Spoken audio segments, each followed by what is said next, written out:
खबरों की शुरुआत करते हैं आज की बड़ी खबर के साथ। रीट पेपर लीक मामले में कड़ी कार्रवाई। माध्यमिक शिक्षा बोर्ड अध्यक्ष डीपी जारौली बर्खास्त।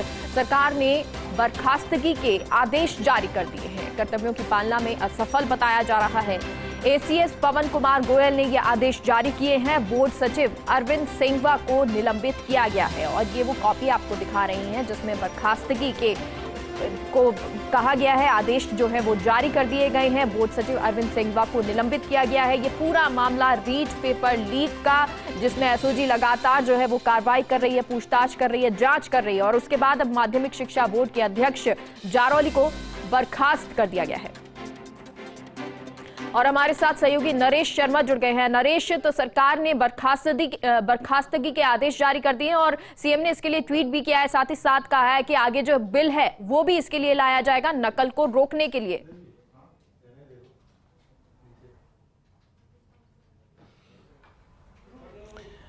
देखिए, मुख्यमंत्री अशोक गहलोत का जो आज बयान है उसको हम तीन प्रमुख पॉइंट देखें तो उसमें पहला ये है कि जो भी ये पूरा मसला चल रहा है उसको लेके सरकार जांच करा रही है। एसओजी अपना काम कर रही है।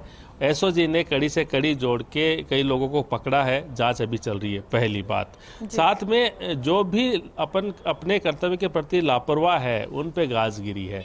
सबसे बड़ी गाज जो धर्मपाल जारौली, उनको बर्खास्त किया गया है, उनके आदेश जारी कर दिए गए हैं और जो सचिव है उनको सस्पेंड किया गया है। लेकिन साथ में ही जो मुख्यमंत्री ने ये भी स्पष्ट किया है और जो सरकार की मंशा है वो ये है कि भविष्य में इस तरह की गड़बड़ियां ना हो, उनको रोका जा सके। अगर संगठित जो गिरोह काम कर रहा है खासकर पेपर लीक के मामले में, तो उनको कड़ी सजा मिले। उनको जब पकड़ा जाए, जब वो गिरफ्त में हो तो उनको कड़ी सजा मिले।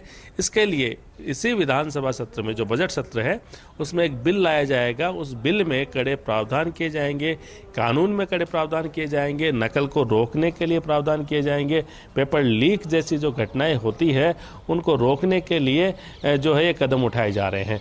तो सरकार ने अपनी तरफ से पूरा एक्शन लिया है, मुख्यमंत्री अशोक गहलोत ने अपनी तरफ से एक्शन लिया है और एक्शन को फिर भी हम उसको दो तरह से देख सकते हैं। सरकार को जो अपनी सरकारी कार्रवाई करनी है, जो भी सरकारी कर्मचारी अधिकारी है जो लापरवाह है, जो कई संलिप्त पाए जाते हैं, उनको सस्पेंड किया जा रहा है, उनको बर्खास्त की कार्रवाई हो रही है।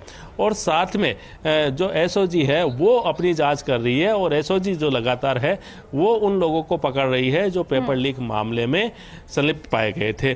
और ये कड़ी है, अभी और आगे बढ़ सकती है। एसओजी की जो जांच है उस पर निर्भर करता है कि और कितनी दिशा में ये जांच बढ़ती है, कौन कौन लोग जो है उनकी गिरफ्त में आते हैं। अब इस बात को लेकर भी चर्चा शुरू हो गई है कि क्या जो जारौली जिनको बर्खास्त किया गया है उनसे भी एसओजी पूछताछ करेगी, क्या उनका कहीं लिंक है, क्या उनसे भी बातचीत करेंगी, उनसे भी पूछेगी कि ये सब मामला जो है उनमें उसकी क्या भूमिका रही है। ये तमाम ऐसी चीज़ें हैं जिनके जवाब अभी भविष्य में आने हैं। लेकिन ये मान के चलिए कि जिस तरह से एसओजी ने काम किया है, जिस तरह से सरकार के निर्देश पे काम किया जांच का, जिसमें पूरी कह सकते हैं कि जीरो टॉलरेंस की जो नीति अपनाई गई कि कोई भी गड़बड़ी करने वाला है उसको बर्दाश्त नहीं किया जाएगा, उसको बख्शा नहीं जाएगा, उस पर कार्रवाई होगी, एक्शन होगा। और चाहे वो गिरफ्तारी की बात हो, चाहे बर्खास्तगी की बात हो, तो ये तमाम जो एक्शन है वो सरकार के स्तर पर लिए जा रहे हैं। और खासकर अब जो एक और जो बात है सीबीआई जांच की, जो विपक्ष लगातार मांग कर रहा है, लेकिन उसमें भी जो विपक्ष के नेता की अगर बात करें तो नेता प्रतिपक्ष है वो सरकार की जो एजेंसी की जो जांच है उससे संतुष्ट है, एसओजी की पीठ थपथपाई है, लेकिन कुछ नेता अभी भी सीबीआई जांच की मांग कर रहे हैं।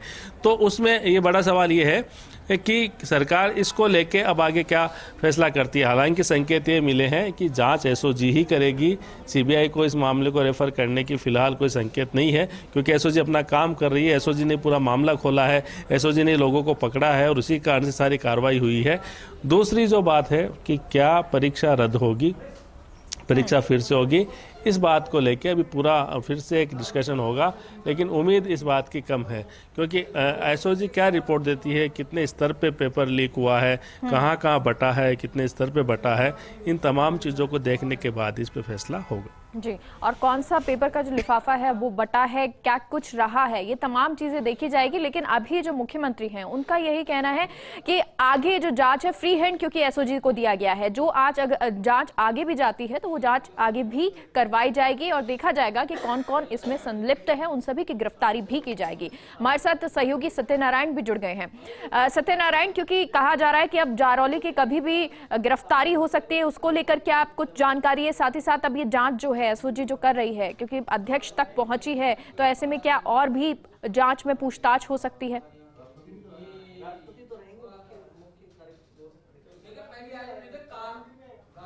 देखिए मेगा, एसओजी की जांच में जो नाम सामने आ रहे हैं उनको लगातार गिरफ्तार किया जा रहा है। अभी तक इस पूरे प्रकरण के अंदर हम देखें तो 35 जो व्यक्ति हैं, जो आरोपी हैं, उनको गिरफ्तार किया गया है। इन 35 आरोपियों में 13 वो हैं जो अभ्यर्थी हैं, यानी कि जिन्होंने इस पेपर को लेकर खरीद कर इसका गलत फायदा उठाया है और परीक्षा दी है। 13 वो व्यक्ति हैं इनमें से जो उनको गिरफ्तार किया गया है। फिलहाल आपको बता दूं लेटेस्ट जानकारी की, जो प्रदीप पाराशर हैं, जो जयपुर जिले के कोऑर्डिनेटर थे एग्जाम के, उनको पूछताछ के लिए एसओजी कार्यालय लाया गया है, उनसे पूछताछ की जा रही है। लगातार एक के बाद एक खुलासे हो जा रहे हैं। जहां पहले शुरुआती जांच में सामने आया था कि बत्तीलाल मीणा जो मास्टरमाइंड हो सकता है, लेकिन उसका नाम कैंसिल हुआ। पता लगा भजनलाल का नाम सामने आया, भजनलाल का नाम सामने आया, उससे पूछताछ सामने आई तो पता लगा कि उदाराम बिश्नोई ने उसको पेपर दिया था। लेकिन जब उदाराम बिश्नोई से पूछताछ हुई तो नाम आया रामकृपाल मीणा को, उसने 1 करोड़ 22 लाख रुपए देकर ये पेपर लिया था। रामकृपाल मीणा वो शख्स मेगा जिसने शिक्षा संकुल के स्ट्रॉन्ग रूम से वो पेपर निकाला था, वहाँ से पेपर लीक किया था। लेकिन सबसे बड़ा सवाल ये है कि रामकृपाल मीणा को पेपर किसने दिया, स्ट्रॉन्ग रूम तक वो पहुंचा कैसे,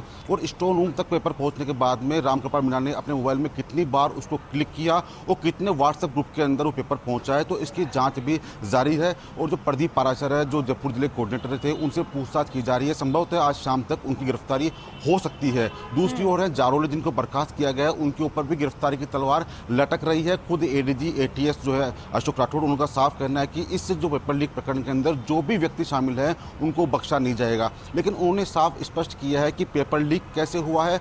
2 लेवल के पेपर हुआ, लेवल फर्स्ट और लेवल सेकंड। लेवल फर्स्ट के अंदर कोई दिक्कत नहीं है, कोई शिकायत नहीं है, कोई मामला दर्ज नहीं है, किसी ने कोई शिकायत नहीं की पेपर लीक होने की। लेकिन पेपर जो लेवल सेकंड है उसकी प्रथम पारी यानी प्रातःकालीन पारी के अंदर जो पेपर लीक हुआ है उसको एसओजी ने अपनी पुष्टि दी है कि हाँ पेपर लीक हुआ है। पेपर लीक होने के बाद में कई अभ्यर्थियों तक पहुंचा है और शुरुआती जो बात है कि 1 करोड़ 22 लाख रुपए के अंदर जो जिस व्यक्ति ने पेपर दिया, उदाराम बिश्नोई उसका नाम है, उसने 1 करोड़ 22 लाख रुपए रामकृपाल मीणा को दिए। रामकृपाल मीणा ने 1 करोड़ 22 लाख रुपए लेकर उसको पेपर सौंपा है। लेकिन रामकृपाल मीणा ने इसके अलावा किन को पेपर सौंपा है, रामकृपाल मीणा का साथी कौन कौन है, उदाराम बिश्नोई ने कितने व्हाट्सएप ग्रुप के अंदर पेपर भेजा है, इसकी जांच जारी है। तो थोड़ी देर के अंदर ये पूरा मामला स्पष्ट हो जाएगा। माना जा रहा है कि जारौली और प्रदीप पाराशर की गिरफ्तारी सुनिश्चित है, वो आज शाम तक उनकी गिरफ्तारी हो जाएगी। मेघा, बिल्कुल। और क्योंकि देखिए एसओजी अभी जांच कर रही है और लगातार ये जो जांच है वो कहां तक पहुंचती है, क्योंकि अभी तो अध्यक्ष डीपी जारौली तक ये पहुंची है, बर्खास्त हुए, गिरफ्तारी होती है, उनसे भी पूछताछ होगी, और भी कोई नाम होंगे तो वो भी सामने आ सकते हैं। आप दोनों हमारे साथ बने रहिएगा, एक छोटे से ब्रेक के लिए रुकते हैं। एक बार फिर से आप सभी का स्वागत है। तो रीट पेपर लीक मामले में कड़ी कार्रवाई हो रही है। माध्यमिक शिक्षा बोर्ड अध्यक्ष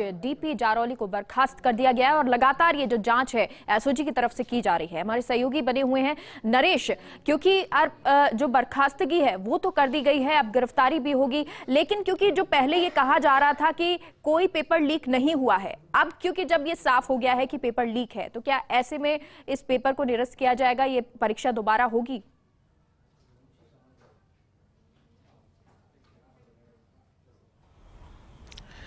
देखिए मेघा, ये एक बड़ा मामला है, बड़ा इशू है, क्योंकि पेपर जो लीक हुआ है ये तो पहले से ही चर्चा थी और जब चर्चा आई तभी सरकार ने एसओजी को जांच सौंपी और पता लगा कि किस तरह से पेपर है वो लीक हुआ है, बाहर निकला है, लोगों तक पहुंचा है, परीक्षा से पहले पहुंचा है, व्हाट्सएप ग्रुप में गया है, ये तो पहले से था।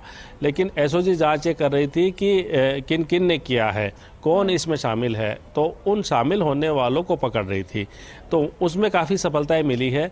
लेकिन अब जो महत्वपूर्ण बात, जैसे आपने कहा कि परीक्षा का क्या होगा, कि क्या परीक्षा है जो हो गई वो मान्य रहेगी या फिर उसको रद्द किया जाएगा, उसको लेके कोई फैसला होगा।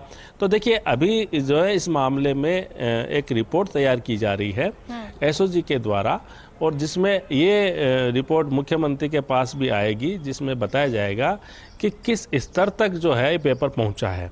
अगर मान लीजिए पेपर बड़े स्तर तक पहुंचा है, काफ़ी अधिक लोगों के बीच पहुंचा है, तो फिर इस बात की संभावना बनती है कि सरकार परीक्षा को लेके कोई फैसला करे।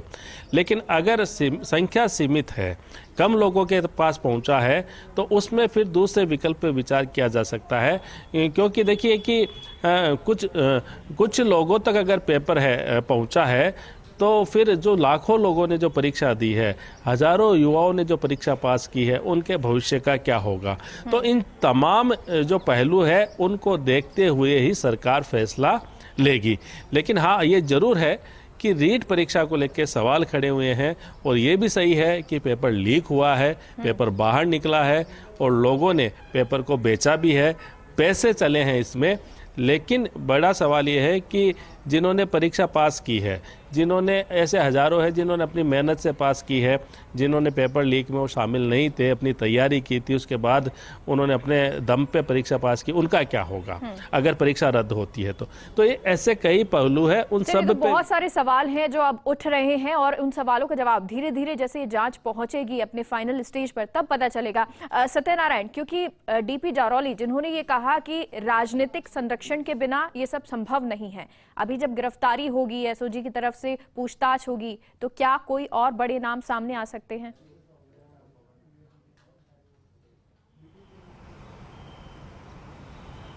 बिल्कुल मेघा, खुद जो एडीजी हैं अशोक राठौर, उनका साफ कहना है कि जिसका नाम आएगा उसको गिरफ्तार किया जाएगा, चाहे वो राजनेता हो, चाहे वो किसी कर्मचारी हो या फिर कोई अधिकारी हो। जिस व्यक्ति का नाम भी इस पूरे प्रकरण के अंदर आएगा उसको गिरफ्तार किया जाएगा।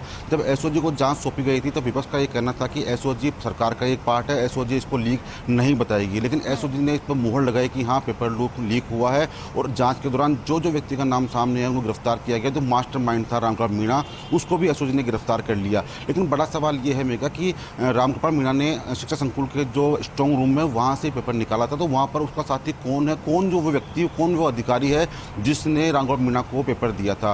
रामकृपाल मीणा ने 1 करोड़ 22 लाख रुपए लेने की बात कही है। ऐसे में अधिकारी तक कितना पैसा गया है, तो शायद इसीलिए जो जिला कोऑर्डिनेटर हैं प्रदीप पाराशर, उनको हिरासत में लेकर पूछताछ की जा रही है। प्रदीप पाराशर से पूछताछ में जिस व्यक्ति के नाम सामने आएंगे उनकी गिरफ्तारी सुनिश्चित की जाएगी। साथ साथ जो जारौली है उनके ऊपर भी गिरफ्तारी की तलवार लटक रही है। हालांकि आज दोपहर में वो जयपुर आए थे, उन्होंने मुख्यमंत्री से मिलने का समय भी मांगा था, लेकिन मुलाकात हुई या नहीं हुई ये बात की बात है। लेकिन बड़ी बात यह है कि एसओजी अपना इस जो जांच का दायरा है वो लगातार बढ़ा रही है, लगातार टीमें दबिश दे रही है। जिन जिन व्हाट्सएप ग्रुप पर ये पेपर पहुंचा है उनको भी पूछताछ की श्रेणी में लिया जा रहा है, और साथ साथ जिन जिन अभ्यर्थियों ने इस लीक पेपर का फायदा उठाकर परीक्षा दी है उनको भी गिरफ्तार किया जा रहा है, और साथ साथ उनको अयोग्य घोषित किया जा रहा है। खुद मुख्यमंत्री अशोक गहलोत ने भी कहा है कि कुछ भी हो लेकिन इसकी तह तक जाना जरूरी है कि पेपर लीक कहाँ से हुआ, इसका मास्टरमाइंड कौन है। मास्टरमाइंड तो हाथ में आ गया, लेकिन उस मास्टरमाइंड तक पेपर पहुंचाने वाला, मास्टरमाइंड का साथी वो कौन है, उसका हाथ में आना जरूरी है। तो ये जो एसओजी की जांच है वो आगे पहुंचती जा रही है, और जब डीपी जारौली तक ये जांच पहुंचेगी, पूछताछ होगी, तब और भी कुछ खुलासा हो सकता है। लेकिन अब उसके लिए थोड़ा इंतजार करना पड़ेगा